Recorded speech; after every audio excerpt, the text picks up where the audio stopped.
আমি আমার বাবা মায়ের একমাত্র মেয়ে ছিলাম। আমার বয়স ১৩ বছর। সংসারের সবথেকে বড় একটা বোঝা ছিলাম আমি। আমার বাবা মা কঠিন একটা সিদ্ধান্ত নিল আমার জন্য ১৩ বছর বয়সে। যখন ঠিক ১৩ বছর বয়স হয়ে গেল আমার, তখন কিন্তু ওরা এই কঠিন সিদ্ধান্ত নিল। ওরা ভাবছে আমাকে ১৩ বছর বয়সেই বিয়েটা দিয়ে দেবে। আমার পরিবারে একমাত্র আমি, আমার একটা ভাই ছিল আর আমার বাবা মা। আমরা মাত্র ৪ জন মানুষ ছিলাম। কিন্তু সবথেকে বড় বোঝা ছিলাম আমি। কেন জানি না আমার সংসারের মানুষগুলো আমাকে ভরণ-পোষণ দিতে পারছে না, আমাকে খাওয়াতে পারছে না। সবাই আমাকে একটা বোঝা ভাবছে। কেন এমন হচ্ছে আমি নিজেও জানি না। ওরা কেন আমাকে বোঝা ভাবে আমি তাও জানি না। আমার বাবার কথা ছাড়া আমাদের পরিবারের কেউই কিন্তু চলতো না। সবকিছুই কিন্তু আমার বাবার কথা অনুযায়ী চলতো। তো আমার বাবা যখন বলছিলেন আমার বিয়ের কথা আমার মাকে, তখন আমার মা খুবই দুঃখিত হয়ে গিয়েছিলেন। আমার মা বলছিলেন, "না, তুমি আমার মেয়েটাকে বিয়ে দিও না। ওর মাত্র ১৩ বছর বয়স হয়েছে।" কিন্তু আমার বাবা তখন আমার মায়ের কথাগুলো শুনলেনই না।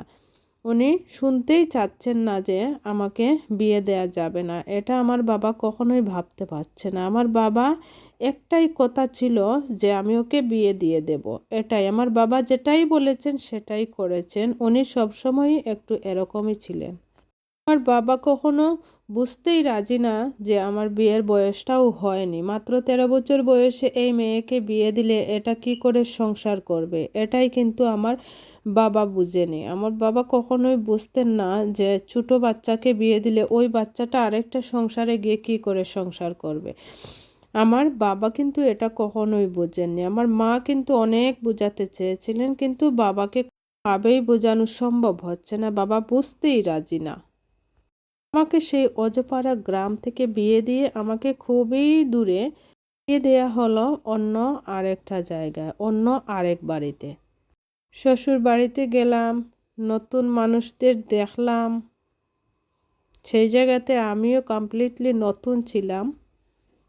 পূর্ণ পরিবেশটা আমার জন্য ছিল নতুন। এক তো আমি ছোট মানুষ, তারপর হচ্ছে পরিবেশটা সম্পূর্ণ নতুন, বাড়িটাও নতুন, আত্মীয় স্বজন, বাড়ির সব মানুষগুলা সবাই কিন্তু আমার কাছে নতুন। শ্বশুরবাড়ির লোকদের আমার বাবা বুঝিয়ে বলেছিলেন আমার মেয়েটা ছোট, একটু দেখে শুনে রাখবেন। ওরা কিন্তু সবকিছু মেনে শুনে বলেই আমাকে এনেছে বিয়ে করিয়ে ওদের ছেলের জন্য। তো সবাই সবকিছু জানে যে আমি বয়সে খুবই ছোট। তো সবকিছু জেনেই কিন্তু বিয়েটা হয়েছে। আমরা কিন্তু খুবই গরিব ছিলাম আর আমার হাজবেন্ড ছিল খুবই ধনী। তো একটা ধনী পরিবারের সাথে একটা গরিব মেয়ের বিয়ে হয়েছে, বুঝতেই পারছেন কেমন অবস্থা। আর বয়সের কোনো তফাৎ ওরা কি বুঝবে সেটা কিন্তু আমার বাবা কখনোই বুঝেননি। তো যাই হোক, শেষ পর্যন্ত শ্বশুর বাড়িতে কোনো রকম দিন কাটছিল নতুন অবস্থায়। তো আস্তে আস্তে শুরু হয়ে গেল। অনেক দিন শুকে গিয়েছিল, অনেক দিন বলতে প্রায় ১ বছরের মতো হচ্ছে শুকেই গিয়েছিল, সুখে শান্তিতে কাটছিল, সব কিছুই ঠিক আছে। সবাই আমাকে একটু মানিয়ে নিয়ে চলছে। কিন্তু কিছুদিন পর শুরু হয়ে গেল এরকম সেরকম, এটা সেটা সাংসারিক অত্যাচার সব কিছুই শুরু হয়ে গেল।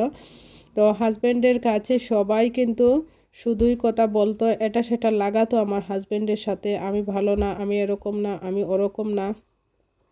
ওদিকে হচ্ছে আমি আবার প্রেগনেন্টও হয়ে গেলাম।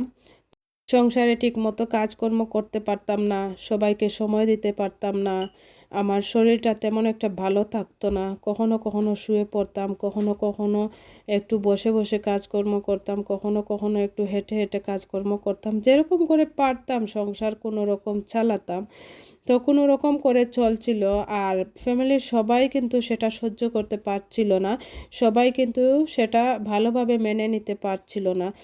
এত কম বয়সে যে আমি এত কিছু করছি সবাই খুশি থাকার কথা ছিল, কিন্তু কেউই খুশি না। যেমন বাবার বাড়িতে বোঝা ছিলাম, তেমন এখন মনে হচ্ছে যেন স্বামীর বাড়িতেও বোঝা হয়ে গেছি। স্বামীও বুঝতে রাজি না। তো একটা মানুষ যখন আমাকে বুঝে না, তখন এই স্বামীর বাড়িতে আমার মূল্যায়ন কতটুকু একমাত্র আমিই জানি। অনেক দুঃখে কষ্টে আমার দিনকাল যাচ্ছিল। তো শেষ পর্যন্ত আমার একটা মেয়ে বাচ্চা হলো। আমি এই মেয়ে বাচ্চাটাকে নিয়ে কোনো রকম দিন যাপন করছিলাম। তো মেয়ে বাচ্চাটা হওয়ার পরও কিন্তু আমি মানসিকভাবে তেমন সুস্থ হইনি। আমি সুস্থ হতে হতে প্রায় আরও 6 মাসের মতো চলে গেল। তো এর ভেতরেই কিন্তু অনেক কিছু ঘটে গেছে আমার সংসারে।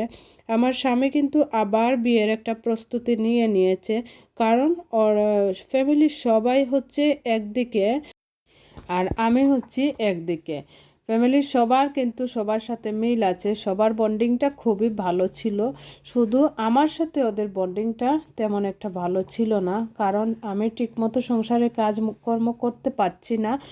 আর একটা বাচ্চা মেয়েকে নিয়ে কীরকম করে চলছি সেটা একমাত্র আমিই জানি। আমার এই কষ্টটুকু কিন্তু আমার স্বামীটাও বুঝলো না, কেউই বুঝতে পারছে না। তো আমার স্বামী আবার একটা সমস্যা আছে, উনি আবার ওনার ফ্যামিলির মানুষের কথা ছাড়া উঠবস করেন না, এই রকম টাইপের মানুষ। তো ওরা যেভাবে বলে উনি কিন্তু এভাবেই চলেন।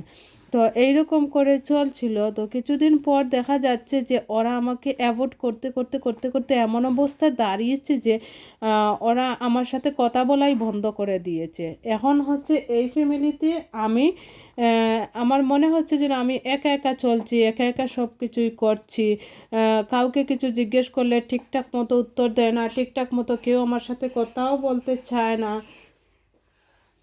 সবাই যেন একতরফা একদিক নিয়ে নিয়েছে, আর আমি হচ্ছি একদম একা হয়ে গেছি আমার বাচ্চা মেয়েটাকে নিয়ে।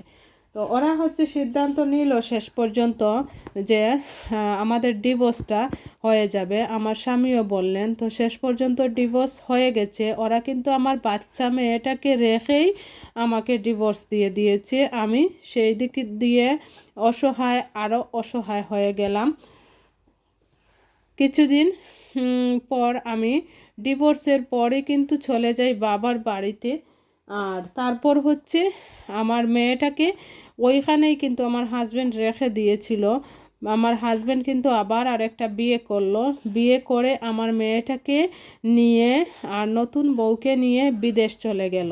তারপর হচ্ছে আমি হাজার চেষ্টা করে আমার বাচ্চা মেয়েটাকে আর দেখতে পারি নাই। ওদের সাথে আমার আর কোনো কথাও হয় নাই, আমার আর কোনো দেখাও হয় নাই ওদের সাথে। কত কষ্টকর, কত দুঃখজনক কথা।